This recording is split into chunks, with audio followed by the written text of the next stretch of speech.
YCP అధినేత జగన్ సంచలన వ్యాఖ్యలు చేశారు. వైసీపీ సర్వసభ్య సమావేశంలో ఆయన చేసిన వ్యాఖ్యలు ప్రస్తుతం పెను దుమారాన్ని రేపుతున్నాయి.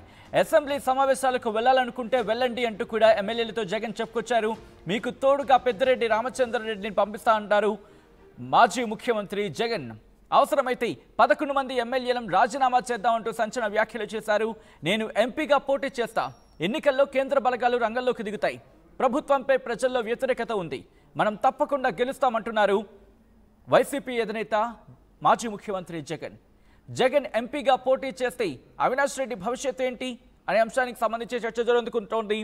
కడప నుంచి జగన్ ఎంపీగా పోటీ చేస్తే అవినాష్ రెడ్డి పరిస్థితి ఏంటి? ప్రస్తుతం దీనికి సంబంధించి చర్చ జరుగుతోంది. ఎమ్మెల్యేగా పోటీ చేసే అవకాశం ఉందా?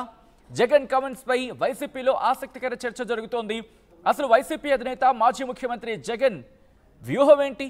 ఎటువంటి వ్యూహంతో వెళ్తున్నారు? 11 మంది ఎమ్మెల్యేలను రాజీనామా చేద్దామంటున్నారు. కావలిస్తే ఎంపీల విషయంలో కూడా ఇదే ఆ ఫార్ములాని ఫాలో అవుతా ఉంటున్నారు. ఎందుకు ఎటువంటి ఫార్ములాతో వైసీపీ వెళ్ళబోతోంది?